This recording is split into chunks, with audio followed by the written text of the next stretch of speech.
Good morning everyone. दोस्तों, आज है जून 8 2023 और हम लोग करेंगे द हिंदू न्यूज़पेपर के एनालिसिस। मेरा नाम है सितेंद्र चौधरी और आज फिर से हम लोग कुछ टॉपिक यहाँ पे करने वाले हैं। कौन कौन से टॉपिक रहेंगे ब्रीफली देख लेते हैं। पहले जो दो टॉपिक रहेंगे वो रहेंगे साइक्लोन के आसपास, जिसमें हम लोग मॉनसून साइक्लोन के बारे में बात करेंगे। साइक्लोन को कैसे नाम दिया जाता है, इस समय जो साइक्लोन डेवलप हो रहा है इन अरेबियन सी के अंदर, उसका नाम है बीपरजॉय। इसके बारे में बात करेंगे। उसके अलावा मेडन जूलियन ऑसिलेशन क्या होता है और ये जो एमजेओ है ये मॉनसून को कैसे इंपैक्ट करता है, इसके बारे में बात करेंगे। तो ज्योग्राफी का ये भी स्टैटिक पोर्शन से थोड़ा पार्ट आपका हो जाता है। उसके अलावा कुछ एमएसपीज को अपडेट यहाँ पे किया गया है। तो एमएसपीज कौन कौन सी क्रॉप्स हमारे एमएसपी के अंदर में आती हैं, kharif crop, rabi crop and all that, उसके बारे में थोड़ा सा बात करेंगे। यहाँ से यूपीएससी में क्वेश्चन भी पूछा गया है लास्ट ईयर, मतलब इसी साल। इसके बारे में बात करेंगे। उसके अलावा इंटरनेट की ह्यूमन राइट है ऑफ कोर्स, जो कि इंटरनेशनली रिकॉग्नाइज किया गया है। केरला में इंटरनेट की सर्विसेज को प्रोवाइड करवाने के लिए जो प्रोग्राम चलाया गया है उसके बारे में बात करेंगे एक टेक्स्ट सेक्शन से। ज्यादा लंबा चौड़ा टॉपिक नहीं है, छोटा सा है। उसके अलावा लो कार्बन सिटीज, जो हमारी सिटीज होती हैं, इसको हम लोग लो कार्बन एफिशिएंसी पे कैसे लेके जा सकते हैं, उसके बारे में बात करेंगे। इसका इम्पैक्ट क्या होगा in the context of climate change. उसके अलावा ABC and the control of the dog manage, तो जो आजकल डॉग वाइट के केसेस बहुत ज्यादा आ रहे हैं और उसके लिए जो हमारा जो एग्जिस्टिंग लॉ है उसके अंदर कुछ अपडेशन किया गया है, उसके बारे में बात करेंगे फ्रॉम द एडिटोरियल सेक्शन। ये भी एक छोटा सा टॉपिक है, ज्यादा डिटेल में जाने की रिक्वायरमेंट अपने आप को नहीं है। चलिए जी, तो फर्स्ट पेज पे चलते हैं। क्या कहता है, देखिए पहला टॉपिक कहता है साइक्लोन में affect course of the monsoon. जो आईएमडी के द्वारा एक ऑफिशियल डेट जो फिक्स की जाती है मॉनसून के लिए, वो जो रहती है 1 जून रहती है। लेकिन ऐसा जरूरी नहीं है कि 1 जून को आए, वो आगे पीछे भी हो सकता है। जिस जैसे इस बार 8 जून हो चुकी है, लेकिन अब तक मॉनसून ऑफिशियल तरीके से डिक्लेयर नहीं किया गया है। हाँ, कुछ बारिश वारिश हो रही है केरला के अंदर, लेकिन वो अभी मॉनसून ऐसा डिक्लेयर नहीं किया गया है। और साइक्लोन भी डेवलप हो रहा है हमारे अरेबियन सी के अंदर, आप यहाँ पे क्लियरली देख सकते हो। तो ये जो पिक्चर है बेसिकली वो आईएमडी की वेबसाइट से ली गई है और ये कल की पिक्चर है 7 जून की, जिसमें साइक्लोन बिपरजॉय के बारे में बताया गया है वो किस तरह से मूव कर सकता है। तो यहाँ से कहीं ओरिजिनेट हुआ है वो इंडियन ओशन में, और फिर वो अरेबियन सी में यहाँ से होता हुआ जो है वो नॉर्थ की तरफ जाएगा और फिर वो ओमान की तरफ जो है वो शिफ्ट करेगा। यूजली अगर आपने देखा हो, जो हमारे बे ऑफ बंगाल में या फिर अपने इंडियन ओशन के अंदर जो साइक्लोन्स वगैरह जनरेट होते हैं वो ईस्ट की तरफ चलते हैं। मतलब ट्रॉपिकल जो साइक्लोन्स होते हैं वो ईस्ट की तरफ चलते हैं। क्यों? क्योंकि यहाँ पे ईस्टर्ली विंड्स चलती हैं। अगर आपने अपनी ज्योग्राफी की बेसिक स्टैंडर्ड बुक्स पढ़ी हैं, एनसीईआरटी एंड जीसी लोन वगैरह, तो आपको ये पता होगा कि यहाँ पे ईस्टर्ली विंड चलती हैं 35 डिग्री नॉर्थ और साउथ लैटिट्यूड से, और यहीं पे साइक्लोन जनरेट होते हैं, ट्रॉपिकल साइक्लोन। तो इसीलिए वो भी विंड के साथ साथ ईस्ट की तरफ मतलब वेस्ट की तरफ चलते हैं, ईस्ट से वेस्ट की तरफ चलते हैं और कोस्ट को हिट करते हैं। जैसे जो बे ऑफ बंगाल है, यहाँ पे जो साइक्लोन चलेंगे वो हमारे ईस्टर्न कोस्ट को हिट करते हैं। जो इन अरेबियन सी के अंदर चलते हैं वो अफ्रीकन कोस्ट को यूजली हिट करते हैं, लेकिन ऐसा जरूरी नहीं है। कभी कभी उनका पाथ हल्का फुल्का चेंज हो सकता है, वो रिकर्व कर सकते हैं और गुजरात में, महाराष्ट्र वगैरह में भी कभी कभी वो हिट कर सकते हैं। तो ये तो है भैया साइक्लोन हमारा बिपरजॉय, और ऐसा माना जा रहा है कि बहुत जल्दी ये वेरी सीवियर साइक्लोन के अंदर भी कन्वर्ट हो सकता है। वेरी सीवियर, ये मैं कैटेगरी आपको बताऊंगा आईएमडी किस तरह से साइक्लोन्स को कैटेगराइज यहाँ पे करती है। उसके अलावा जो है मानसून का साथ ही साथ क्या रिलेशन है, as of today the cyclone system has detached from the monsoon system and have been good rains over Kerala and the winds favorable। मतलब इनका ये कहना है कि यस साइक्लोन वहां पे डेफिनेटली आ गया है, लेकिन अभी तक आप इसको मॉनसून के साथ अटैच करके नहीं देख सकते हो। वहां पे एक कंडीशन और डेवलप हो रही है, exceptionally warm Arabian Sea, a weak monsoon onset and the favorable Madden-Julian oscillation conditions in the Indian Ocean are favoring this cyclone। तो ऐसे कौन से फैक्टर है जिसकी वजह से साइक्लोन इंपैक्ट हो रहा है? पहली बात तो अरेबियन सी गर्म हो रहा है, और ये आपको अच्छे से पता है जब ओशन का टेम्परेचर 26 27 28 29 हो जाता है, सरफेस का टेम्परेचर, तभी साइक्लोन डेवलप होते हैं। तो जितना ज्यादा अरेबियन सी वार्म अप होगा उतना ही ज्यादा इंटेंस साइक्लोन आएगा। दूसरी बात, वीक मॉनसून ऑनसेट यूजली 1 तारीख को होती है, लेकिन हफ्ता भर कम से कम डिले हो चुकी है मॉनसून, उसकी वजह से भी यहाँ पे इंटेंसिफिकेशन बढ़ा है इस साइक्लोन का। उसके अलावा जो मेडन जूनियर ऑसिलेशन है ये भी इसको फेवर कर रहा है। ये क्या होता है मैं आपको थोड़ा अभी बताऊंगा आपको मैं, ठीक है जी। चलिए, लेकिन जो बीपर जो है, ये नाम किसने दिया है? ये नाम बेसिकली दिया है यहाँ पे वेस्ट बंगाल ने, ठीक है जी। और बीपर जो का मतलब होता है calamity and disaster. This name is given to all tropical oceans that form in the Indian North Indian Ocean, सब देते हैं। और कौन कौन सी कंट्री यहाँ पे इन्वॉल्व है वो आपको मैं बताता चलूं। देखिए, Bangladesh, India, Maldives, Myanmar, Oman, Pakistan, Sri Lanka and Thailand. पहले ये कंट्री यहाँ पे हुआ करती थी, उसके बाद हम लोगों ने यहाँ पे 6 न्यू कंट्री ऐड किया था। ईरान, कतार, सऊदी अरेबिया, यूएई और यमन। ये आपको नाम याद रखने हैं एज इट इज। नाम याद रखोगे तो बढ़िया आपके लिए, क्योंकि एग्जाम में यहाँ से ऑलरेडी 2014 में मेंस में भी क्वेश्चन आ चुका है कि साइक्लोन को कैसे नाम दिया जाता है। तो ये तो थोड़ी थोड़ी चीज होगी विपर्जोय के बारे में, you should have some idea. उसके अलावा जिसने कहा है कि भी मेडन जूलियन ऑसिलेशन, ये भी इस साइक्लोन को फेवर कर रहा है। कैसे कर रहा है और मेडन जूलियन ऑसिलेशन क्या होता है आपको बताता चलूं। देखिए, मेडन जूलियन ऑसिलेशन ना ट्रॉपिकल ओशंस के अंदर एक वेस्ट टू ईस्ट चलने वाला एक सिस्टम होता है। ठीक है, ये सिस्टम अपने साथ क्लाउड्स जो है वो लेके चलता रहता है। तो यूजली इक्वेटर के ऊपर जैसे आप देखोगे, इक्वेटर पे हमारे वेस्ट टू ईस्ट एक सिस्टम चलता है, एक कन्वेक्टिव सिस्टम चलता है, एक साइकिल चलता है। ठीक है, जैसे हमारे पास जो यूजली साइकिल होता है, जैसे हमारे यहाँ पे लो प्रेशर होता है, यहाँ पे हमारे हाई प्रेशर होता है। जहाँ पे लो प्रेशर होता है वहां से एयर राइज करती है, जहाँ पे हाई प्रेशर होता है वहां पे एयर सबसाइड करती है। और जहाँ पे एयर राइज करती है वहां पे हमेशा क्लाउड बनते हैं, और जहां पे एयर सबसाइड करती है मतलब हाई प्रेशर में क्लाउड्स नहीं होते हैं, वहां पे यूजुअली ड्राई कंडीशंस होती हैं। तो ये सिस्टम जो है वो इक्वेटर ट्रॉपिक्स के ऊपर चलता रहता है।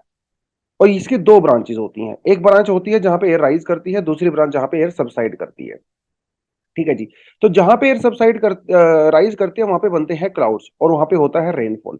इस समय अभी वो जो बात कर रहा है मैडन जूलियन ऑसिलेशन, इसीलिए फेवर कर रहा है बिपरजॉय को, क्योंकि इसकी जो राइजिंग साइड है वो इस समय कहीं ना कहीं इंडियन ओशन के ऊपर है। इस वजह से जो साइक्लोन है वो और स्ट्रोंग हो रहा है। साइक्लोन की जो एयर है वो और ज्यादा फास्ट स्पीड के साथ राइज कर रही है, और जितनी ज्यादा फास्ट स्पीड से वो राइज करेगी उतना ही स्ट्रॉन्ग साइक्लोन होगा। तो actually it can turn into severe cyclone as well. तो ये एक basically moving band of rain clouds है, जैसे मैंने आपको बताया। 30 से लेके 60 डेज का इसका पूरा साइकिल होता है। तो ये इंट्रा सीजनल होता है, बेसिकली इंटर सीजनल नहीं होता। जो हमारा एल नीनो ला नीना वगैरह होता है वो इंटर सीजनल होता है, मतलब वो विंटर से समर, समर से विंटर में जा सकता है, लेकिन ये यूजली समर के अंदर में ही रहता है। इसकी जो ऑन एन एवरेज जो जो स्पेंडिंग टाइम होता है वो 15 दिन होता है इंडियन ओशन के अंदर। और अगर आप पैसिफिक ओशन में जाओगे तो वहां पे जो है it can vary from 16 days to 23 days. तो ये थोड़ी थोड़ी चीजें आपको यहाँ पे पता होनी चाहिए। उसके अलावा देखिए, ये नाम आपको पता चल गए। अब यहाँ पे देखिए, ये जो कंट्रीज होती है Bangladesh, India, Maldives and all, जितनी भी यहाँ पे कंट्री आती हैं वो अपने अपने नाम का प्रपोज करती हैं। ठीक है, और पूरी दुनिया में 6 रीजनल स्पेशलाइज्ड मेटेरोलॉजिकल सेंटर्स पाए जाते हैं जो कि नाम को डिसाइड करते हैं। हमें ज्यादा के बारे में नहीं जानना है, हमें इंडियन ओशन के बारे में जानना है। हमारा जो आईएमडी है, इंडियन मेट्रोलॉजिकल डिपार्टमेंट, ये इस पूरे एरिया को कवर करता है, इंडियन ओशन वाले एरिया को कवर करता है। तो यहाँ पे जो बेसिकली जो Saudi Arabia, Oman, Yemen, India, Sri Lanka, Myanmar वगैरह, ये जो कंट्री नाम सजेस्ट करती हैं वो फाइनली आईएमडी के द्वारा फिक्स किया जाता है। और फिर ये नाम जाते हैं कहाँ पे, वर्ल्ड मेट्रोलॉजिकल ऑर्गेनाइजेशन में, और उसको लीगल नाम दे दिया जाता है। उसके एक तो ये हो गया, सेकंड यहाँ पे हो गया, थर्ड यहाँ पे हो गया, फोर्थ यहाँ पे हो गया, फिफ्थ यहाँ पे हो गया। ठीक है, और सिक्स यहाँ पे हो गया। तो इस तरह से हमारे पास 6 रीजनल ये जो मेट्रोलॉजिकल सेंटर्स होते हैं।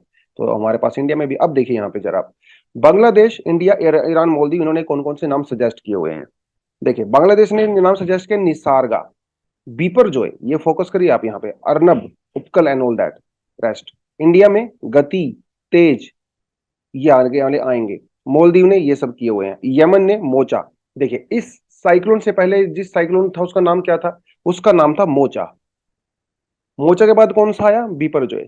नेक्स्ट कौन सा आएगा, Tej. Next Hamoon, next Mithili. ये इस तरह से चलेंगे, मतलब ये यहां से यहां तक चलते हैं, खत्म हो जाते हैं, फिर ऊपर से लेके नीचे तक चलते हैं, फिर चलते हैं, और जब आखिर में यहां तक आ जाएंगे उसके बाद नए नाम को प्रपोज किया जाएगा। तो आपको पहले से ही पता है कि नेक्स्ट साइक्लोन साइक्लोन का नाम क्या होगा, उसका नाम होगा तेज, जो कि इंडिया के द्वारा प्रपोज किया गया है। नेक्स्ट नाम होगा हमून, जो कि ईरान के द्वारा प्रपोज किया है। पिछले साइक्लोन का नाम था साइक्लोन मोचा, जो कि यमन ने प्रपोज किया था। तो ये नाम की लिस्ट हमारे पास एडवांस में ही होती है, खत्म होने के बाद नए नाम शुरू हो जाते हैं। ठीक है, बस इतना ही आपको थोड़ा सा इसके बारे में जानना था। और ये नाम वगैरह क्यों दिए जाते हैं, इसके लिए कुछ कंडीशंस होती हैं, डेफिनेटली होती हैं। जैसे religious belief, cultural belief, gender वगैरह के बेसिस पे नाम एक्सेस नहीं दिए जाते हैं। पॉलिटिकल फिगर्स जो होते हैं उसके नाम पे भी यहाँ पे नहीं दिए जाते हैं। मतलब ऐसा नहीं होगा कि भैया महात्मा गांधी ट्रॉपिकल साइक्लोन और दीनदयाल उपाध्याय ट्रॉपिकल साइक्लोन, इस तरह के नाम नहीं होंगे, वो पॉलिटिकल लीडर्स के नाम पे नहीं होते।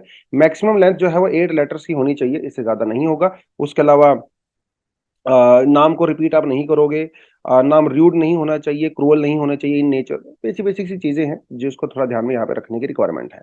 आईएमडी की वेबसाइट क्या कहती है कि हम लोग साइक्लोन को बेसिकली 8 कैटेगरी में डिवाइड कर सकते हैं on the depending on their wind speed. तो लो प्रेशर एरिया, ये तो बिल्कुल इसका कोई खास रेलेवेंस होता नहीं है। Depression, deep depression, cyclone storm, severe cyclonic storm, very severe, extreme severe and the super cyclonic storm. Speed आपने थोड़ा ध्यान रखनी है। जो सुपर साइक्लोनिक स्टॉर्म होते हैं उनकी स्पीड होती है more than 222 kilometre per hour. ठीक है जी। सीवियर जो साइक्लोन होते हैं 89 टू 117 किलोमीटर पर आवर। तो ये आईएमडी का ही बेसिकली कैटेगराइजेशन है, आप इसको थोड़ा यहाँ पे देख सकते हो। उसके अलावा जो जो इम्पैक्ट होता है साइक्लोन्स का, type of the potential damage जो ट्रॉपिकल साइक्लोन करते हैं, अलग अलग तरीके से करते हैं। जैसे लोकल टाइड्स हो सकती हैं, स्टॉर्म सर्ज होता है तो फ्लडिंग आ सकती है, इरोजन होता है बीच का, डैमेज हो सकते हैं यहाँ पे हमारे स्ट्रक्चर बहुत सारे। उसके अलावा जो सलाइन वाटर होता है वो ग्राउंड वाटर के अंदर मिक्स हो जाता है तो फर्टिलिटी वगैरह सोइल की डिक्लाइन हो जाती है उसकी वजह से। जो पावर लाइन कम्युनिकेशन वगैरह होती है वो डिस्टर्ब हो जाती हैं, है ना। Injury, loss of life, destruction of crops, vegetables, live stock, water जो सप्लाई सिस्टम वो कंटेमिनेट हो जाता है, लैंड सब्सिडेंस वहाँ पे हो सकता है, फ्लडिंग हो सकती है इनलैंड एरियाज के अंदर। तो ये कुछ इंपैक्ट होते हैं और ये भी आईएमडी की वेबसाइट से ही लिया गया है। तो एक काफी जेन्युइन अच्छा कंटेंट है, आप इसको याद भी कर सकते हो और आपको करना भी चाहिए। डिजास्टर मैनेजमेंट के पर्सपेक्टिव से भी ये टॉपिक इंपॉर्टेंट हो जाता है और ज्योग्राफी के पर्सपेक्टिव से भी हो जाता है। ये वाला जो एस्पेक्ट है वो डिजास्टर मैनेजमेंट के पर्सपेक्टिव से है। ठीक है, साइक्लोन्स का इंपैक्ट आपसे पूछ सकता है, सॉल्यूशन भी आपसे पूछ सकता है ना। Basically pre disaster, during disaster and post disaster कौन कौन से आप स्टेप ले सकते हो। तो आईएमडी क्या कहता है कि भैया साइक्लोन के टाइम पे आपको क्या करना चाहिए। देखिए ये तो कोई खास रेलिवेंट नहीं है। डिप्रेशन वाले केस में तो कुछ सजेशन दिया ही नहीं जाता। सीवियर साइक्लोन वाले केस में जिसमें ये स्पीड होती है, उस केस में आईएमडी क्या कहता है क्या करना चाहिए आपको। उस केस में जो है total suspension of the fishing operation, कोई भैया वहां पे फिशिंग नहीं करेगा। ये सारे केस में देखिए क्या कह रहा है वो, total suspension of the fishing हो जाता है। वो डीप डिप्रेशन से ही शुरू हो जाता है बेसिकली। डीप डिप्रेशन में वो इसलिए यूजुअली कहता है कि फिशरमैन को एडवाइस करता है भैया वहां मत जाइए ओपन ओशियंस के अंदर। लेकिन इसके बाद आप देखिए कंप्लीट सप्रेशन है। ठीक है, there is no fishing allowed when wind speed becomes 62 kilometre and more than that. ठीक है, तो ये थोड़ा आपको पता होना चाहिए डिजास्टर मैनेजमेंट के परस्पेक्टिव से। यहां से आपका ये टॉपिक भी कवर हो जाता है। चलिए जी, गवर्नमेंट हाइक्स खरीफ एमएसपी, फार्मर्स डिमांड मोर। ये देखिए यार, डिमांड मोर वाली बात जहां तक है तो ये दिल मांगे मोर। तो गवर्नमेंट कोशिश करती है भैया ज्यादा से ज्यादा एमएसपी देने का, लेकिन बहुत ज्यादा एमएसपी भी डेंजरस होता है, क्योंकि बहुत ज्यादा एमएसपी देने से इन्फ्लेशन भी क्रिएट हो सकता है। तो सेंटर ने बेसिकली मिनिमम सपोर्ट प्राइस को इंक्रीज किया है पैडी, पैडी के लिए। पैडी आप समझ गए हो ना, राइस की मैं बात कर रहा हूँ, उसके लिए इंक्रीज किया है। लेकिन फार्मर्स जो है यहाँ पे थोड़ा सा अभी भी और परेशान है। उनका कहना है कि भैया देखिए अभी जो है 2183 पर क्विंटल के ऊपर है, जिसका इंक्रीज करके जो है सरकार ने 143 रुपीज उसका किया है। ये जो एमएसपी वगैरह डिसाइड किए जाते हैं वो किसके रिकमेंडेशन पे होते हैं, cabinet committee on the economic affair, CCEA. और ये जो कमेटी है वो भैया प्रधानमंत्री मोदी जी के द्वारा उसको चेयरपर्सन है वो, तो बड़ी चीज है। तो एक तो थोड़ा बहुत ये चीजें हैं, इसमें आपको बहुत ज्यादा फैक्ट्स वगैरह याद करने की रिक्वायरमेंट बिल्कुल भी नहीं है। आपको मैं जनरल पर्सपेक्टिव से बता देता हूँ। देखिए 3 तरह के क्रॉपिंग सीजन होते हैं हमारे यहाँ पे क्रॉपिंग पैटर्न के जब हम लोग बात करते हैं। तो एक राबी सीजन होता है, खरीफ सीजन होता है और अपना जैद सीजन होता है। राबी सीजन की जब हम लोग बात करते हैं तो इसका जो टाइम पीरियड होता है वो अक्टूबर और दिसंबर में उसको बोया जाता है फसलों को, और अप्रैल और जून के बीच में उसको काटा जाता है।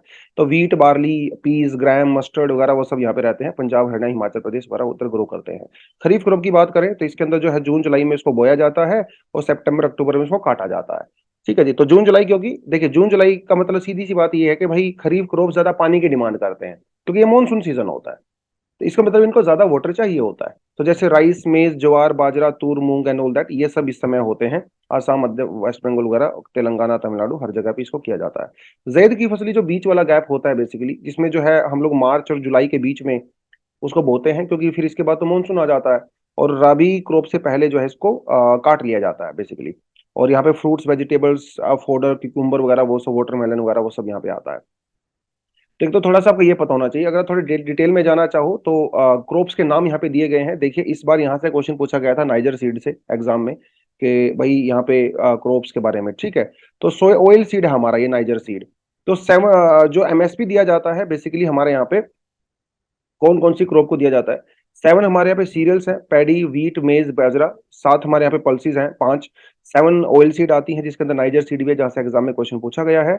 और 4 हमारे यहाँ पे कमर्शियल क्रॉप है, कॉटन, शुगर केन, कोपरा, जो रोट वगैरह दिया जाता है। ये टॉपिक हम लोग पहले कई बार कर चुके हैं, तो नया टॉपिक बिल्कुल भी नहीं है। आपको बताता चलो कि जो एमएसपी होता है वो किसानों का राइट नहीं होता है, कोई पॉलिसी होती है। राइट मतलब कानून नहीं है एमएसपी को लेके कोई भी। और इसी की डिमांड हो रही थी जब फार्म प्रोटेस्ट वहां पर हो रहे थे।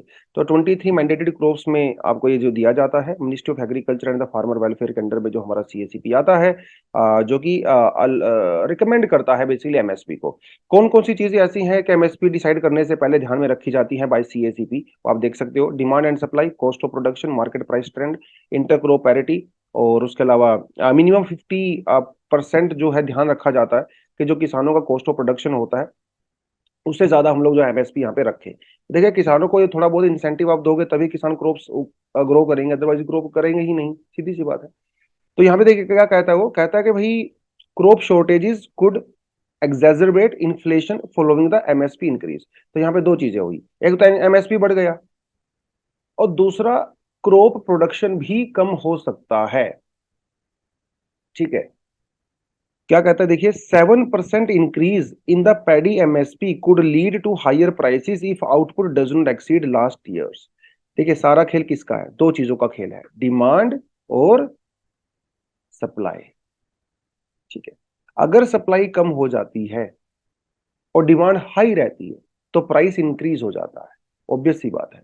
और अगर डिमांड बहुत हाई हो जाती है और सप्लाई कम हो जाती है, उस केस में भी, दोनों केस में इन्फ्लेशन बढ़ जाता है। सीधी सी बात है भाई कि भाई खाने वाले 10 लोग हैं, ठीक है, और प्रोड्यूस करने वाला सिर्फ एक ही आदमी है, तो उनकी डिमांड तो पूरी नहीं कर पाएगा, तो वो प्राइस ऑटोमेटिकली बढ़ जाता है। और यहाँ पे दोनों चीजें हो रही है। ये कहते हैं कि अगर प्रोडक्शन नहीं बढ़ा लास्ट ईयर के कंपैरिजन में तो इन्फ्लेशन बढ़ेगा, क्योंकि एक तो एमएसपी बढ़ गया है।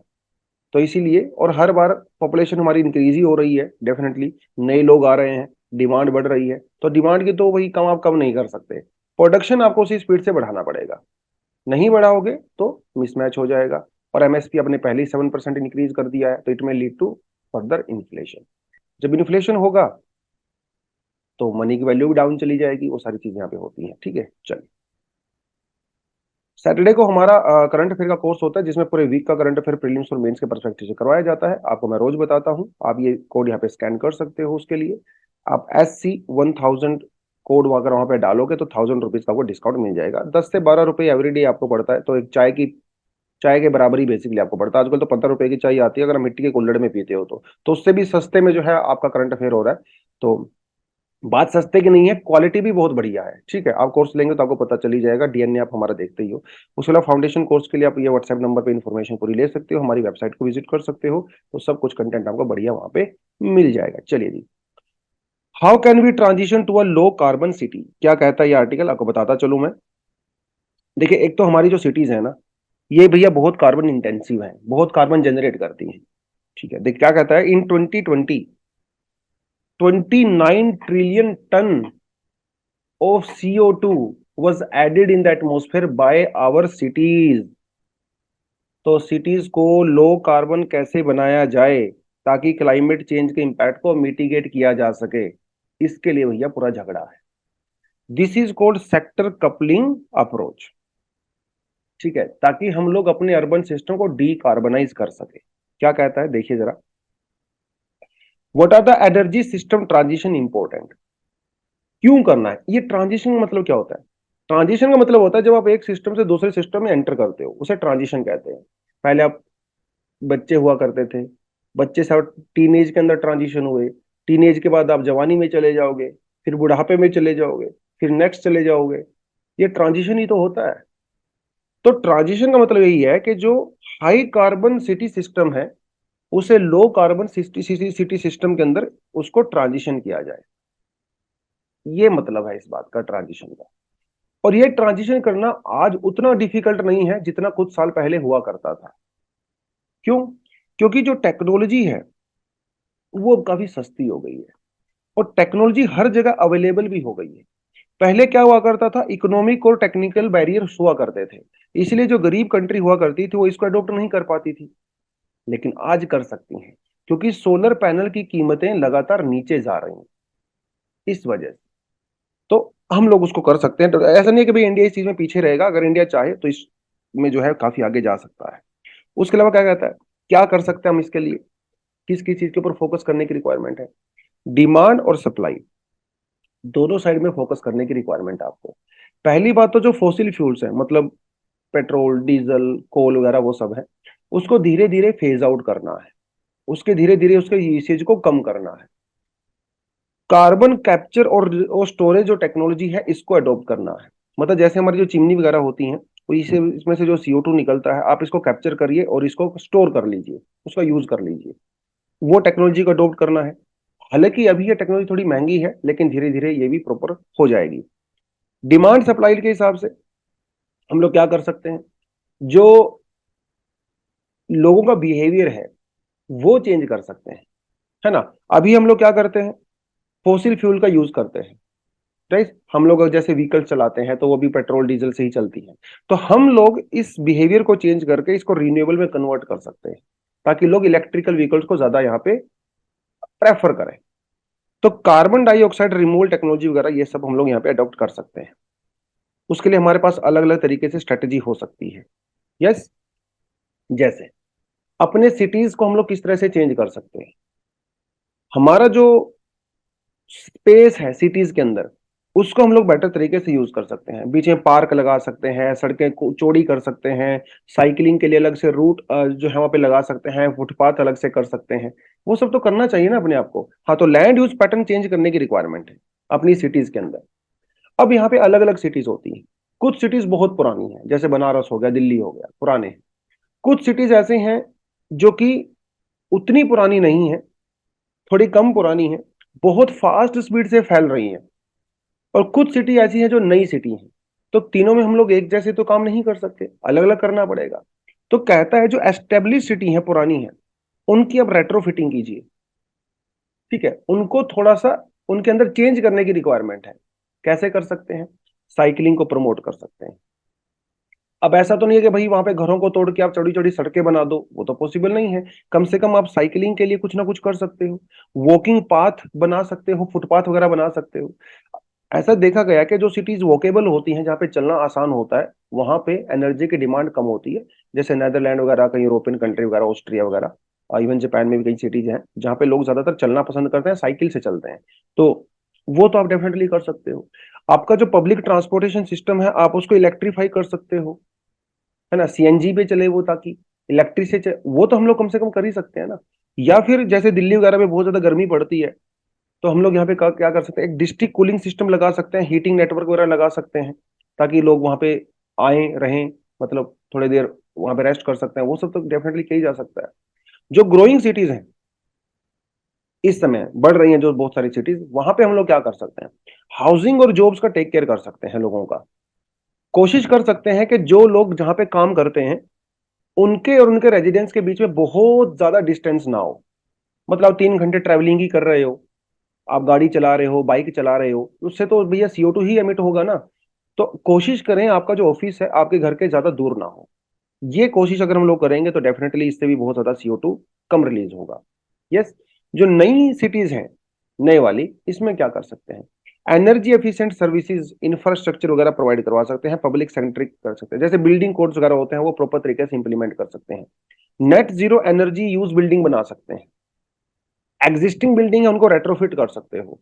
जो कंस्ट्रक्शन मटेरियल होता है जो नई सिटीज बन रही हैं वो लो एमिशन हो सकता है, जो आजकल तो ऐसा सीमेंट आता है जो लो एमिशन होता है, वो सब हम लोग डेफिनेटली कर सकते हैं। ये जरूरी है, लेकिन सुनने में तो बड़ा अच्छा लगता है। क्या इसको एक्चुअली हम लोग इंप्लीमेंट कर सकते हैं, इसमें तो बड़ी दिक्कतें हैं भाई। दिक्कतें क्या है, अब ये चीज देखिए, लोगों का लाइवलीहुड। अब जो इतने सारे लाखों लोग को रोजगार मिलता है बहुत सारी इंडस्ट्री में, बट अनफॉर्चुनेटली वो CO2 रिलीज करते हैं। तो क्या उनको हम लोग जॉब से निकाल देंगे क्या, कि जाओ यार तुम तो सीमेंट इंडस्ट्री में काम करते हो, सोलर इंडस्ट्री, तुम तो जो है पावर प्लांट इंडस्ट्री में काम करते हो, घर जाओ, क्योंकि ये CO2 रिलीज करता है। वो तो हम लोग नहीं कर सकते। तो लाइवलीहुड की समस्या यहाँ पे बहुत ज्यादा है। तो लोकल इकोनॉमी भी इंपैक्ट नहीं होनी चाहिए भाई। सिर्फ एनवायरमेंट को प्रोटेक्ट करने के चक्कर में पता लगे लोग ही चले गए, है ना, काम ही नहीं मिल रहा लोगों को, ये सारी चीजें ठीक नहीं है। उसके अलावा include land dispossession related to the large scale renewable energy projects, ये बड़ी समस्या है। एक तरफ तो हम लोग कहते हैं सोलर पावर प्लांट लगाएंगे, लेकिन दूसरी तरफ लैंड वाली समस्या है ही नहीं हमारे पास लैंड सोलर पावर प्लांट लगाने के लिए। उसके अलावा स्पेशल कंसंट्रेशन ऑफ प्रॉपर्टी, यानी कि जो स्लम्स वाली प्रॉब्लम है, marginalisation of the certain communities. Yes, बहुत सारी जो हम कोल के ऊपर डिपेंड करते हैं हमारा लाइवलीहुड, अब इन सारी चीजों को कैसे टैकल करोगे? तो क्लीन एनर्जी को भी प्रमोट करना है और लोगों का टेक केयर भी करना है, दोनों चीजें हैं। जैसे नाइजीरिया, अंगोला, वेनेजुएला, इनकी तो पूरी इकोनॉमी ही फॉसिल फ्यूल के ऊपर टिकी हुई है। तो क्या आप इनको बोलोगे क्लीन एनर्जी कर लीजिए, तो भाई लोग खाएंगे क्या? ये समस्या सिर्फ वही नहीं है बल्कि हमारी सिटीज के अंदर भी है। ठीक है, तो यह बेसिकली यहाँ पे हम लोग क्या कर सकते हैं, एक तरफ क्लाइमेट है और एक तरफ लोगों का वेल बीइंग है। ये करने जाएंगे तो इनको नुकसान होगा और ये करते हैं तो इसको नुकसान होता है। तो क्या कर सकते हैं, देर इज ऑलवेज अ वे, महात्मा बुद्ध जी बहुत पहले बता के गए, मिडिल पाथ। ठीक है, मिडल पाथ, मध्य मार्ग हमेशा काम आता है, क्योंकि मिडल मार्ग से ज्यादा प्रैक्टिकल कोई मार्ग है ही नहीं दुनिया में। तो we can not be very idealistic, है ना, and we can not be very rationalistic. दोनों चीजें बीच में प्रैक्टिकल आपको काम करना पड़ेगा, थोड़ा टेक केयर उसका करना पड़ेगा, थोड़ा उसका करना पड़ेगा। तो बहुत ज्यादा यूटोपिया भी नहीं क्रिएट करना है ना, कि भाई आप इतने ज्यादा एक्टिविस्ट बन जाओ कि लोगों का नुकसान ही हो जाए, वो भी नहीं होना चाहिए। और इतने ज्यादा पीपल सेंट्रिक भी नहीं होना चाहिए कि एनवायरमेंट की धज्जियां उड़ा दो, वो भी नहीं होना चाहिए। तो इनोवेशन जरूरी है ना। प्रॉपर प्लानिंग करिए, प्रॉपर गवर्नेंस करिए, जितने भी स्टेक होल्डर्स हैं सबको इंक्लूड करिए, सबको थोड़ा थोड़ा टेक केयर करने की रिक्वायरमेंट है, तब जाके डिसीजन मेकिंग करिए। तो ये जो है इस तरह से हम लोग लो कार्बन सिटीज के अंदर जा सकते हैं। इस आर्टिकल को आप फ्यूचर के लिए सेव कर सकते हो, क्योंकि मेंस के लिए काफी अच्छा आर्टिकल है ये।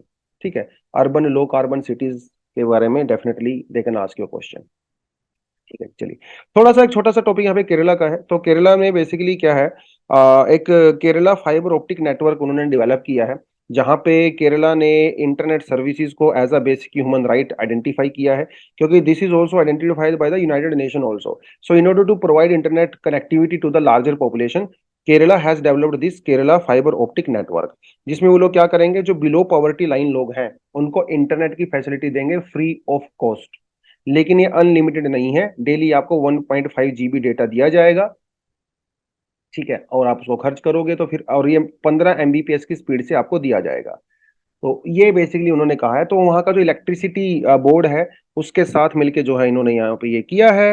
अभी इनिशियल स्टेज में है डेफिनेटली, लेकिन धीरे धीरे जो है पूरे केरला में इसको इम्प्लीमेंट किया जाएगा। ठीक है, 14,000 BPL family below poverty family, below poverty line families को यहाँ पे आइडेंटिफाई किया गया है, जिनको ये दिया जाएगा। रिस्पॉन्सिबिलिटी किसकी होगी, स्टेट गवर्नमेंट के साथ साथ जो लोकल पंचायत है, अर्बन लोकल बॉडीज है, उनकी भी रिस्पॉन्सिबिलिटी यहाँ पे फिक्स की गई है। तो ये बेसिकली अभी दिया है उन्होंने। और लेट्स सी क्या होगा, क्योंकि केरला ऑलरेडी इंडिया का पहला ई गवर्नड स्टेट बन चुका है। तो जहाँ के जो सेक्रेटेरिएट्स हैं, डिस्ट्रिक्ट कलेक्टर है, हेडक्वार्टर्स वगैरह हैं, कमिश्नरेट वगैरह हैं, वो पूरी की पूरी सर्विस जो है इंटरनेट पे दिया जाता है। अपार्ट फ्रॉम दैट एक डिजिटल लिटरेसी कैंपेन भी केरला में चलाया जाता है, जहाँ पे आम लोगों को ट्रेनिंग दी जाती है, अवेयरनेस दी जाती है, किस तरह से आप सर्विसेज का इंटरनेट का यूज करके उनका फायदा ले सकते हो बेसिकली। ठीक है, तो ये कुछ चीजें जो है आप इसके बारे में देख सकते हो। ज्यादा ही वो लंबा चौड़ा टॉपिक नहीं है, छोटा सा टॉपिक है, बट यस। उसके अलावा हमारा जो आर्टिकल है वो क्या कहता है, एडिटोरियल ह्यूमन डॉग कन्फ्लिक्ट के बारे में बात करता है। देखिए, अभी रिसेंटली गवर्नमेंट ने क्या किया है, ABC animal birth control rule 2023 बनाए, जिसमें उन्होंने क्या कहा, उन्होंने कहा कि भाई जो जो डॉग्स होते हैं उनको पकड़ेंगे, वैक्सीनेट करेंगे, न्यूट्रलाइज करेंगे, और फिर उनको जो है सड़कों पे छोड़ देंगे। सरकार ये नहीं कह रही है कि उनको पकड़ेंगे मार देंगे, नहीं, क्योंकि वो पॉसिबल नहीं है, क्रुएलिटी हो जाएगी। तो विदाउट क्रुएलिटी इस प्रॉब्लम को टैकल करना है, पकड़ना है, वैक्सीनेट करना है, न्यूट्रलाइज करना है। और यहाँ पे दो तीन चीजें होंगी। पहली चीज तो ये होगी, जब आप उनको न्यूट्रलाइज कर देते हो तो उनकी रिप्रोडक्शन रुक जाएगा, स्ट्रीट डॉग्स का। दूसरी बात, अगर उनको वैक्सीनेट हम लोग कर देते हैं, अगर वो किसी को काटेंगे तो रेबीज नहीं होगा। तो इसमें स्टेरिलाइजेशन भी करना है और इम्यूनाइजेशन भी करना है। ये बेसिकली नए रूल्स के बारे में बात है, जो कि काफी अच्छा भी है। ठीक है, और होना भी चाहिए था, इसकी बड़े टाइम से इसकी डिमांड भी चल रही थी। लेकिन there are some problems with this ABC rules actually. पहली बात तो क्या है, स्ट्रे डॉग्स को कम्युनिटी डॉग्स बना दिया गया। है ना, आवारा कुत्ते हैं उनको कम्युनिटी डॉग बना दिया गया, लेकिन उसकी प्रॉपर डेफिनेशन यहाँ पे क्लियर नहीं की गई है। दूसरी बात, ये जो स्ट्रे डॉग्स हैं या एनिमल डॉग्स हैं, इनकी जो केयर करने की जो जिम्मेदारी है किसको दे दी गई? रेजिडेंट वेलफेयर एसोसिएशन को दे दी गई। ये भी भैया वो उनके पास तो फंड ही नहीं है, स्टाफ नहीं है, वो कैसे करेंगे? ये भी बड़ी बात यहाँ पे है। और इतने ज्यादा डॉग पॉपुलेशन क्यों बढ़ रही है? क्या रीजन है हो सकता है उसका? किसी एक पर्टिकुलर एरिया में बहुत सारे डॉग्स कॉन्सेंट्रेट होते हैं, क्योंकि सॉलिड वेस्ट प्रॉपर तरीके से डिस्पोज नहीं होता है, तो इसलिए वहां पे कूड़े कचरे में वो बेचारे खाते रहते हैं, वहां पे इकट्ठे हो जाते हैं और फिर वो अटैक भी कर देते हैं बहुत बार। तो इसके बारे में, इस रूल के बारे में कोई खास बात नहीं की गई है। तो ये कुछ क्रिटिसिज्म है और ये इसके प्रोविजन है, थोड़ा आपको पता होना चाहिए। तो जो आलोक पर्णा जी हैं, ठीक है, सेन गुप्ता, ये एनिमल एडवोकेट हैं, इन्होंने आर्टिकल लिखा है, तो of course is animal lover, तो उसके बारे में और नए जो एक्ट ये एबीसी रूल आए हैं इसके बारे में भी इन्होंने थोड़ी तारीफ की है। तो बेसिकली क्या है कि भाई डॉग्स की जो ओवर पॉपुलेशन हो गई है उसको कंट्रोल करना है, इसमें कोई डाउट नहीं है। डॉग बाइट के केस ऑल ओवर इंडिया काफी ज्यादा आ रहे हैं। एक बड़ी कॉम्प्लेक्स प्रॉब्लम है जिसका सोल्यूशन हमें अनफॉर्चुनेटली मिल नहीं रहा है। हर कोई चाहता है कि सोसाइटी सेफ रहे, लेकिन सोसाइटी कैसे सेफ रहेगी? इसके लिए आपको बहुत सारी चीजें करनी पड़ेगी, ठीक है। कुछ लोग कहते हैं भाई एनिमल्स को मार दो, ये जो स्ट्रे डॉग्स हैं इसको मार दो, लेकिन पास्ट में कई जगह पे ये करके देखा है, ये कोई सोल्यूशन नहीं है, क्योंकि डॉग्स की पॉपुलेशन दोबारा से बढ़ जाती है। कुछ लोग कहते हैं चलो मत मारो, क्रुएलिटी है, आप उनको शेल्टर में डाल दो स्ट्रे डॉग्स, लेकिन ये तो हमारे इकोनॉमिकली वायबल ही नहीं है, अनसस्टेनेबल है, इतना पैसा किसके पास है भाई? है ही नहीं। तो प्रॉब्लम ये होती है जब आप कुछ कुत्तों को मार देते हो या उनको शेल्टर में लेके चले जाते हो, पीछे जो खाली जगह बच जाती है बेसिकली स्ट्रीट्स के ऊपर, वो बहुत जल्दी भर जाती है, क्योंकि कुत्ते बहुत फास्ट रिप्रोडक्शन करते हैं उस केस में। और और जो अबेंडनमेंट, जो पेट ओनर्स होते हैं वो भी अपने कुत्तों को सड़कों पे छोड़ देते हैं, फ्री रोमिंग डॉग्स होते हैं, ब्रीडिंग बढ़ जाती है, वो सारी चीजें भी यहाँ पे अनफॉर्चुनेटली बड़ी प्रॉब्लम होती है, ठीक है। तो ये जो नया रूल आया है एबीसी रूल, मे भी ये इस प्रॉब्लम को थोड़ा बहुत सोल्व कर दे, क्योंकि इसमें हम कुत्तों को कैप्चर कर रहे हैं, ठीक है, उनको वैक्सीनेट कर रहे हैं और उसके बाद उनको सड़कों पे छोड़ रहे हैं, ना उनको मार रहे हैं ना उनको शेल्टर में लेके जा रहे हैं, राइट। और उसके अलावा जो स्ट्रीट डॉग्स हैं और जो पेट डॉग्स हैं, आप दोनों को डेटा कलेक्ट करिए ताकि पता तो चले कितने स्ट्रीट डॉग्स हैं, कितने जो है पेट डॉग्स हैं। उसके अलावा जो ओनर होते हैं कुत्तों के, उनका रिस्पॉन्सिबल बिहेवियर बिल्कुल भी नहीं होता है। कई बार हमने देखा होगा जो हाउसिंग सोसाइटीज वगैरह होती हैं, जो जोमेटो से वगैरह बेचारों का डिलीवरी बॉय आया उसको ही काट दिया, क्योंकि कुत्ते टेरिटोरियल होते हैं। तो उनका जो प्रॉपर ट्रेनिंग नहीं हो पाती, उनको बाहर घुमाने के लिए नहीं लेके जाते हैं ओनर्स। कुत्ता रखना सबको पसंद है अपने घर के अंदर, लेकिन उनको यार 1-2 घंटा उनको बाहर घूमना पड़ता है, उनको खेलना पड़ता है, वो सब करते नहीं है। बड़ा इररिस्पॉन्सिबल बिहेवियर होता है ओनर्स का भी, है ना, ये भी एक बड़ी बात है यहाँ पे। वेस्ट मैनेजमेंट प्रॉपर तरीके से नहीं होती है, खाना वगैरह लोग कहीं भी डाल देते हैं, कहीं भी डॉग्स उसको कंज्यूम करते रहते हैं, तो ये भी कुछ समस्याएं हैं। थोड़ा बहुत आपको इसके बारे में पता होना चाहिए। बहुत आई वुड नॉट से कि बहुत ज्यादा इंपॉर्टेंट आर्टिकल था, लेकिन यस, एज एन एग्जाम्पल आप डेफिनेटली एबीसी रूल्स को कहीं ना कहीं यूज कर सकते हो, एनिमल वेलफेयर वगैरह या उसके रिगार्डिंग क्वेश्चन यहाँ से अगर आते हैं तो, ठीक है। चलिए, उसके अलावा कुछ एडिशनल आर्टिकल है, ये एडिशनल आर्टिकल आर्टिकल आप पढ़ सकते हो, क्योंकि यहाँ से 2 आर्टिकल आए हैं बेसिकली आज एडिशन से, बट एडिशन के बारे में हम लोग पहले बहुत बार चर्चा कर चुके हैं, तो इसलिए मैंने इसको आज इंक्लूड नहीं किया, और थोड़ा पॉलिटिकल भी था ये, तो मैंने थोड़ा अवॉइड किया है इसको because of the political terms. उसके अलावा इंडिया यूएसए का रिव्यू एक्सपोर्ट कंट्रोल रेगुलेशन आप पढ़ सकते हो। क्वांटम फिजिक्स के बारे में एक आर्टिकल आया है, पढ़ा मैंने इसको, मुझे लगा कुछ खास बढ़िया चीजें इसके अंदर होंगी, बट उतना मजा नहीं आया, तो इसलिए मैंने इसको इंक्लूड नहीं किया। बट स्टिल, अगर आप साइंस एंड टेक में थोड़ा इंटरेस्टेड हो तो इस आर्टिकल को भी पढ़ सकते हो, क्वांटम कंप्यूटिंग को लेके। क्वांटम कंप्यूटिंग, क्वांटम फिजिक्स अपने आप में एक इंपॉर्टेंट टॉपिक है, ठीक है। चलिए, तो आज दोस्तों इतना ही करेंगे। Thank you very much, all the best, जय हिंद।